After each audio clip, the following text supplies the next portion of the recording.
আসসালামু আলাইকুম রহমতুল্লাহি ওয়া বারাকাতুহু। প্রিয় দর্শক, আশা করি ভালো আছেন। শুভেচ্ছা নিরন্তর। আলোচনা করব বাংলাদেশের ছাত্র রাজনীতির প্রয়োজনীয়তা, বাস্তবতা ইত্যাদি নিয়ে। তো এই বিষয়টা একটু লম্বা চড়া আলোচনা, এখন অনেক গভীর আলোচনা। এটা আমি পরিপূর্ণ আলোচনা করতে পারবো কিনা জানি না, আমার তারপরে যতটুকু জ্ঞানে ধরে ততটুকু আলোচনা করব। আর মোটামুটি এই বিষয়টা নিয়ে দীর্ঘ সময়ে আমরা দেখছি যে ছাত্র রাজনীতির প্রয়োজনীয়তা। অনেকে মনে করেন যে ছাত্র রাজনীতি বাংলাদেশে দরকার আছে। যদি ছাত্ররা রাজনীতি না করে তাহলে রাজনীতি পরবর্তীতে এই দেশের হাল কারা ধরবে, তারা রাজনীতি কোথায় শিখবে, এরকম নানান কথা আছে। কিন্তু আমরা ছাত্র রাজনীতির কুফলতা সম্পর্কেও জানি। বাংলাদেশে রাজনীতিতে ছাত্রদের যে মৃত্যুগুলো হয়ে থাকে, অপমৃত্যুগুলো হয়ে থাকে, যে খুনগুলো হয়ে থাকে, সেগুলো ছাত্র রাজনীতিরই ফলাফল। এবং যে ধর্ষণ, যেই মেয়েদেরকে যে অশালীনতা করা হয়, সব কিছুই ছাত্র রাজনীতির ফল। তো যাই হোক, আমরা একটু ধারাবাহিকভাবে আলোচনা করার চেষ্টা করি। প্রথমত একটা হলো ছাত্র রাজনীতি, আর একটা হলো দলীয় ছাত্র রাজনীতি। ছাত্র রাজনীতি ছাত্রদের রাজনীতি করাকেই শুধু বুঝায় না। যখন ছাত্র রাজনীতি বলবেন, আপনি যদি এই ছাত্র রাজনীতিকে শুধু ছাত্রদের নিজেদের প্ল্যাটফর্মে তাদের রাজনীতিকে বুঝান, তাহলে আমি মনে করি ছাত্রদেরও কোনো কমপ্লেন নাই, but I have no complain. আর যদি আপনি দলীয় ছাত্র রাজনীতি বলেন, তখন কিন্তু একটা লেজুর ভিত্তির বিষয় চলে আসে। যখন আপনি কোনো দলীয় ছাত্র সংগঠন হয়ে থাকেন, সেই দলের ছাত্র রাজনীতি আপনি করেন, তাহলে আপনি আপনার আপনি যেই প্রতিষ্ঠানের ছাত্র, সেই প্রতিষ্ঠানে আপনি সেই দলের সেই মতাদর্শ প্রতিষ্ঠা করার চেষ্টা করেন। এটা করতে যাই ঝামেলাগুলা মূলত জড়ায়। এখন ছাত্ররা মূলত দলীয় ছাত্র রাজনীতি চাচ্ছে না, কিন্তু ছাত্ররা রাজনীতি চাচ্ছে। আমি কিভাবে বলি এই কথা? ছাত্ররা বলছে যে বাংলাদেশের সকল পূর্ণাঙ্গ বিশ্ববিদ্যালয়, ন্যাশনাল বিশ্ববিদ্যালয়, প্রাইভেট বিশ্ববিদ্যালয় এবং কি প্রয়োজন হইলে এরপরে মাধ্যমিক উচ্চ মাধ্যমিকেও তাদের ছাত্র সংসদ চালু করা হোক, এবং ছাত্র সংসদ চালুর মাধ্যমে সেখানে রাজনীতি চালু করা হোক। ছাত্র সংসদে যেমন আমরা আমাদের হাই স্কুল প্রাইমারি জীবনে আমরা ক্লাস ক্যাপ্টেন দেখেছি, তাই না? একটা মানুষের নেতৃত্বের গুণাবলী, সুবক্তা, তুখোড় মেধাবী, মোটিভেশনাল দক্ষতা, এইসব বিষয়গুলো উপর বিবেচনা করে আমরা কিন্তু একজন ক্লাস ক্যাপ্টেন করতাম, যে অন্য 10 জনকে মেনটেন করতো, সামনে থেকে সব কিছু ডিলিং করতো। এতে করে কিন্তু কোনো দলীয় ছাত্র রাজনীতির কোনো খারাপ থাবা আমাদের ভিতরে আসে না। এই জন্য ছাত্ররা কিন্তু চাচ্ছে ছাত্র রাজনীতি থাকুক, অর্থাৎ ছাত্রে ক্যাম্পাসে, ডাবিতে, সাবিতে, খুবিতে, সব জায়গায় ক্যাম্পাসগুলায় ছাত্র রাজনীতি চালু হোক, ছাত্র সংসদ চালু হোক, ছাত্রদের ভিতর থেকে নেতৃত্ব তৈরি হয়ে আসুক, তারা তাদের আঙিনায় রাজনৈতিক চর্চা করুক। কিন্তু তারা চাচ্ছে না যে বিএনপি বা আওয়ামী লীগ বা জামাত ইসলামের ছাত্র সংগঠন হয়ে আপনি ইউনিভার্সিটিতে ছাত্র রাজনীতি করেন, এটা তারা চাচ্ছে না। যদি আমি তাদের আলোচনাটা বুঝি, আমি তাদের আলোচনাটা সম্ভব হলে একটু আপনাদেরকে দেখাবো আলোচনার শেষের দিকে।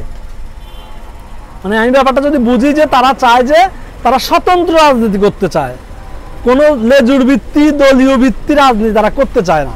তাদের ভিতরে তারা রাজনীতি করতে চায়, কিন্তু তারা আপনার রাজনীতি করবে না, তাদের রাজনীতি করবে। তারা ছাত্রদের সমস্যা নিয়ে কথা বলবে, তারা ডাইনিংয়ে খাবার ভালো হচ্ছে না এটা নিয়ে কথা বলবে, তারা ছাত্রীদের ন্যাপকিনের ব্যবস্থা করবে, তারা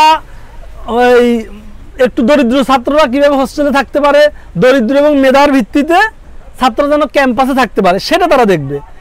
কিন্তু ছাত্রলীগ ঠিক করে দিবে কে হলে থাকবে, কে ক্যাম্পাসে থাকবে, আবার ছাত্র দল ঠিক করে দিবে কে ক্যাম্পাসে থাকবে, কে হোস্টেলে থাকবে। এইটা হইতে পারে না। এইটা হওয়ার কারণে দেখেন গত আপনার যদি 91 থেকে শুরু করেন আজ 2024, এই সময়ে ছাত্র রাজনীতির কুফলতা আপনি দেখেন, কত ছাত্র জীবন দিয়েছে। সর্বশেষ আমাদেরকে সবচেয়ে ব্যাপকভাবে নাড়া দিয়েছে আবরারের মৃত্যু। একটা মৃত্যু মানে কিভাবে একটা একই বয়সের ছেলেরা অন্য একটা ছেলের উপরে কিভাবে চড়া হইতে পারে, জুলুম করতে পারে, আপনারা সেই মৃত্যুর ঘটনা জানেন। আপনারা এরকম অসংখ্য আবু বকরের মৃত্যুর কথা আপনারা জানেন, সনি হত্যার কথা আপনারা জানেন। এরকম অসংখ্য মৃত্যুর ঘটনা আছে বিভিন্ন সময় বিভিন্ন দলের। যখন যে দল ক্ষমতা থাকে তখন অপর পক্ষের উপরে এরকম চড়া হয়। এবং ক্যান্টিনে ফাও খাওয়া, এই ছাত্রদের উপর অত্যাচার করা, কে সালাম দিল না, কে জোরে কথা বললো না, কে কি পোস্ট করলো, কে কোন মিছিলে গেল, কে কোন সংগঠন করলো, নানান বিষয়, কাউকে জোর করে পোস্ট করানো, কাউকে জোর করে পোস্ট ডিলিট করানো। এই দলীয় ছাত্র রাজনীতি এগুলো কিন্তু কুফলতা। কিন্তু একবার আপনারা ভাবেন যে কেন 91 পর থেকে ছাত্র রাজনীতি বলতে ছাত্র সংসদ কেন চালু ছিল না? কেন ইউনিভার্সিটিগুলো ছাত্র সংসদ চালু ছিল না? কেন এই ছাত্ররা তাদের ব্যালটের মাধ্যমে তাদের নেতৃত্ব তৈরি করতে পারলো না? কেন আপনার সাইনে ছাত্রলীগের কমিটি সাদ্দাম আর অমুক, কেন আপনার এই সাইনে ওই কি বলে ছাত্র দলের যারা নেতা আছে, আপনার সাইনে ছাত্র শিবিরের নেতা, সে কেন আইসি ইউনিভার্সিটির খবরদারি করবে? সে ইউনিভার্সিটির ছাত্র, যে ছাত্র হিসাবে এখানে থাকতে হবে। আর তার যদি নেতৃত্ব গুণাবলী হয়ে থাকে, সে ওই দলের রেফারেন্স দিয়ে এখানে নেতা হইতে পারবে না। তার এখানে রাজনৈতিক বিচক্ষণতা, নেতৃত্বের গুণাবলী, মোটিভেশনাল স্কিল যদি তার থেকে থাকে, এই জায়গার ছেলেরাই, তার বন্ধুরাই তাকে ভোট দিয়ে তাকে এই জায়গার নেতা বানাবে। অতএব আপনি ছাত্র দলের কোনো দলের রাজনীতি করে এসে এখানে নেতা হওয়ার দরকার নাই। এটা ছাত্রদের মূলত বক্তব্য। আর ছাত্র রাজনীতি না থাকার কারণে, মানে দলীয় ছাত্র রাজনীতি না থাকার কারণে বুয়েটের প্রেক্ষাপটটা আপনারা দেখেন।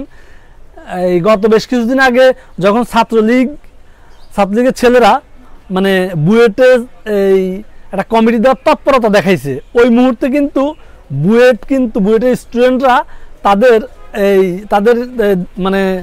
তাদের ফিরিস্তি তারা কিন্তু দেখাইছে। হ্যাঁ, তো দেখা গেছে যে তাদের 4 বছর বুয়েটে ছাত্র রাজনীতি বন্ধ থাকার কারণে তারা একাডেমিক পড়াশোনা ভালো করতে পারছে, তারা ইউনিভার্সিটিটা ভালো র্যাঙ্কিংয়ে গেছে এবং বিশ্ব পরিমণ্ডলে তারা বিভিন্ন জায়গায় কাজ করতে পারছে, তাদের স্কিলটা দেখাইতে পারছে। কিন্তু যখন তার আগের যে প্রেক্ষাপটটা ছিল, যখন দলীয় ছাত্র রাজনীতি সেখানে অ্যাক্টিভ ছিল, সেখানে তারা নানান রকম অপকর্মের শিকার হয়েছে, তাদেরকে থ্রেট করতে হয়েছে। আপনি একটা ভাবতে পারেন, যখন ইউনিভার্সিটি পোলাপান পড়ে, তাদের বয়স থাকে 18 থেকে 20-22, তারা তো এমনিতেই মানে যখন তার বন্ধু তাকে থ্রেট করে, হ্যাঁ, তাকে পিঠে হাত পা ভেঙে কাউরে দিচ্ছে, কাউরে দিবে, সে কি আর পড়াশোনা করতে পারে? সেই ছাত্ররা তো সে টমার ভিতরে থাকে, সে তো ইমোশনালি সে মানে আহত থাকে, সে তো পড়তে পারে না ওই সময়। অতএব আমি মনে করি যে মানে ছাত্র রাজনীতির এই জায়গাটা অবশ্যই মানে দলীয় ছাত্র রাজনীতির এই জায়গাটা পরিবর্তন হয়ে নিরেট ছাত্র রাজনীতি হওয়া উচিত। এবং ছাত্রদের একটা দাবি যে এই বিশ্ববিদ্যালয়গুলোতে সকল শিক্ষা প্রতিষ্ঠানে ছাত্র সংসদ চালু করার ব্যাপারে। এখানে আরেকটা বিষয় আছে যে মানে আপনি আসলে কিসের ভিত্তিতে আপনি বুঝবেন যে ছাত্ররা আসলে ছাত্র রাজনীতি চায় কিনা? সেই ক্ষেত্রে আপনি গণভোট করেন, আপনি ইউনিভার্সিটিগুলোতে গণভোট করেন, কত শতাংশ ছাত্র চায় যে ছাত্র রাজনীতি থাকুক, এই দলীয় ছাত্র রাজনীতি থাকুক, আর কত শতাংশ ছাত্ররা চায় যে গণভোটের মাধ্যমে যদি এটা মতামত পারসেপশনটা এটা হয় যে এই দলীয় ছাত্র সংসদগুলো চালু করে রাজনীতি অ্যাক্টিভ করুক, তাহলে আপনি সেইভাবে করেন। যারা রাজনীতি করবে, যারা সেখানে পড়ছে, তাদের মতামতের ভিত্তিতে আপনি সিদ্ধান্ত নেন। আপনি কেন তাদের উপরে চাপাই দিবেন যে হ্যাঁ তোমাকে এটা করতে হবে, ওইটা করতে হবে, এটা করতে হবে না, ওইটা করতে পারবা না? আপনি তো এটা পারেন না। অতএব আমি জানি যে এই আলোচনাটা মোটামুটি ইউনিভার্সিটিতে আজকে ঢাকা ইউনিভার্সিটিতে প্রোগ্রাম আছে, তাদের এটাই দাবি যে তারা সকল তারা এই মুহূর্তে বুঝতে পারছে, এই ফ্যাসিবাদ পতনের 40 দিনের মাথায় তারা বুঝতে পারছে যে কেউ কেউ বা কোনো ছাত্র সংগঠন সক্রিয় হওয়ার চেষ্টা করতেছে ইউনিভার্সিটি ক্যাম্পাসে। এই জন্য তারা এই দাবিটা সামনে আনতেছে, এই বিষয়ে আন্দোলন করবে তারা। আমি তাদের এই আন্দোলনের সাথে প্রচণ্ডভাবে একাত্মতা পোষণ করছি। আমি তাদের পাশে থাকবো আশা করি। যে কোনো আমার এই চিন্তাধারা, আমার কথা বলা, আমার এই সকল আলোচনা দিয়ে আমি মনে করি যে অবশ্যই প্রত্যেকটা শিক্ষা প্রতিষ্ঠানে ছাত্র সংসদ চালুর মাধ্যমে ছাত্র রাজনীতি চালু থাকুক, তবে কোনো দলীয় রাজনীতি নয়। কথা পরিষ্কার, এখানে কোনো ভেজাল নাই। আশা করি ছাত্রদের এই দাবি নিয়েও ছাত্রদেরকে আন্দোলন মাঠে গড়াইতে হবে না, এর রূপরেখা প্রকাশ করা হবে যে আমরা এইভাবে, উপদেষ্টা এখন যারা আছেন, এই দায়িত্বে যারা আছেন, তারা নিশ্চয়ই পরিষ্কার রূপরেখা দিবেন যে হ্যাঁ এইভাবে এতদিনের মাধ্যমে আমরা এগুলা নিয়ে কাজ করে ছাত্র সংসদগুলো নির্বাচন দিব।